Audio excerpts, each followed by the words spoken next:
We've got breaking news out of college football where the SEC will be going to a 9-game conference schedule starting in 2026. Each school will play 3 annual rivals, such as the Iron Bowl, while other 6 games rotating among the remaining schools in the conference. Each team will face every other SEC program at least once every 2 years, and every opponent home and away every 4 years. The SEC now joins the Big Ten and the Big 12 as the power conferences with a 9-game schedule. The ACC is expected to follow suit and add an extra conference game in the near future, per multiple reports. So this comes on the heels of the college football playoff, talking about the current schedule. Strength metric has been adjusted to apply greater weight to games against strong opponents. An additional metric, record strength, has been added to the selection committee's analysis to go beyond the team's schedule strength to assess how a team performed against that schedule. This metric rewards teams defeating high-quality opponents while minimizing the penalty for losing to such a team. That's a lot that I read there. Thankfully, we have Brandon Marcello, our national college football reporter, here to kind of give us some insight here. First and foremost, what more can you tell us about what we're learning today? Well, it's finally over. They've been discussing this for 3 years in the SEC, debating why and when they should do it. And now with the CFP lining out that they're going to start favoring schedules that are stronger, much like the SEC and the Big Ten, the SEC was able to conduct this vote among their athletic directors this week. And then this afternoon, finally, the presidents got on board and voted in favor of it as well. There's 2 things going on here for the SEC and why they were able to do this. Listen, the coaches didn't want to go to 9 games. They didn't want to play an extra tough game. The athletic directors and presidents did. And why is that? Well, for a long time, they realized that costs are rising with the new revenue sharing era. They need more revenue streams. And playing an FCS opponent or some lower tier group of 5 opponent wasn't selling tickets. Also, a lot of schools have been raising their ticket prices to prepare for the revenue share era. So not to upset fans and to continue to draw eyes to them, they're saying we need to go ahead and move to a 9th SEC game. Also, they're going to get more money from their broadcast partner, ESPN. My sourcing tells me it's going to be close to an average of about $5 million extra each year for each team in the SEC. Okay, so the mighty dollars, what are the big takeaways I got from what you're telling me here? And also it seems, Brandon, you can correct me if I'm wrong, does this also create a bit more of an assurance for the conferences like an SEC or a Big Ten when it comes to the college football playoff?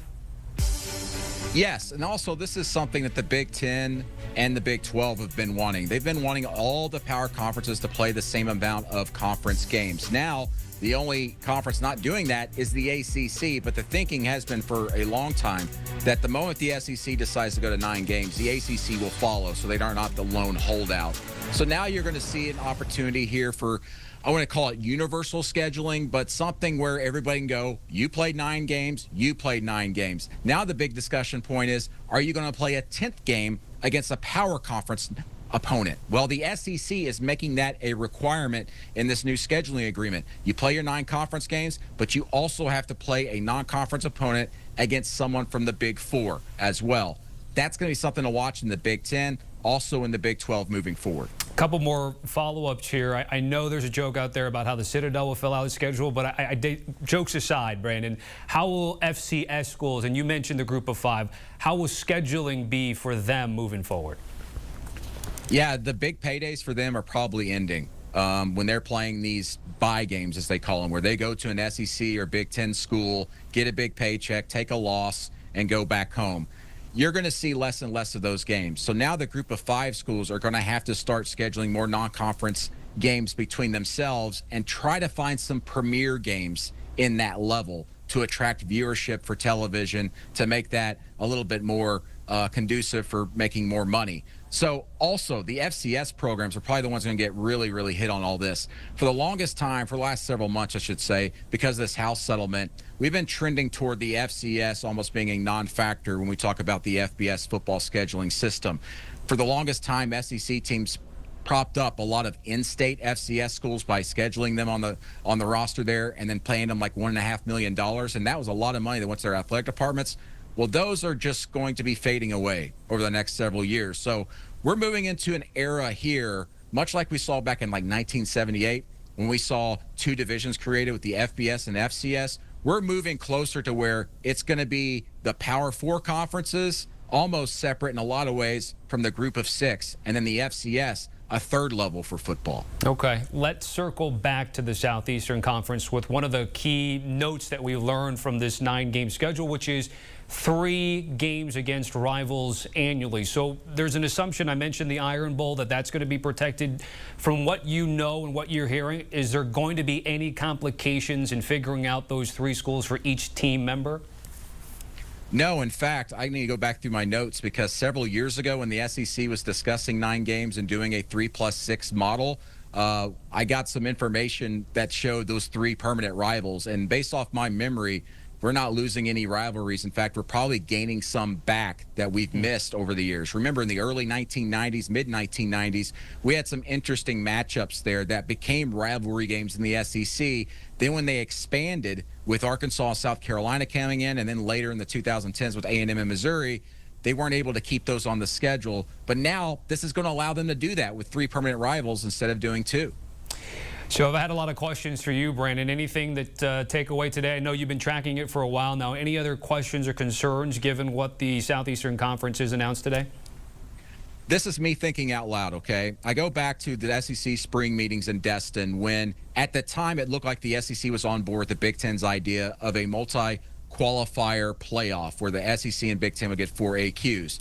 But then the SEC coaches stepped into their meeting room and said, we're not on board with that. We don't want it. So the SEC started siding more with the 5+11 model, with more at-larges that the ACC and Big 12 had proposed. But now that the ADs have pretty much gone against the coaches' wishes for playing 9 conference games instead of doing 8, now that the coaches are busy preparing for the season and coaching this season, will the ADs go back and go, listen, we wanted the multiple automatic qualifiers, and now that the coaches are out of the way, do they decide to go back on the Big Ten side and start pushing across the finish line here the next couple of months? That multi-automatic qualifier format for the CFP with 16 teams. It's going to be interesting to watch. Oh, it keeps on developing and evolving. Brandon Marcello with the Larry latest there. Brandon, certainly appreciate it. And again, let me just leave you as we take a look at the College Football Insiders, which launched with Brandon at the helm. Greg Sankey on that 9-game schedule saying, quote, adding a 9th SEC game underscores our university's commitment to delivering the most competitive football schedule in the nation. You need your sports news all the time. We've got breaking news to bring to you. CBS Sports HQ gives you a snapshot of all the sports that matter to you.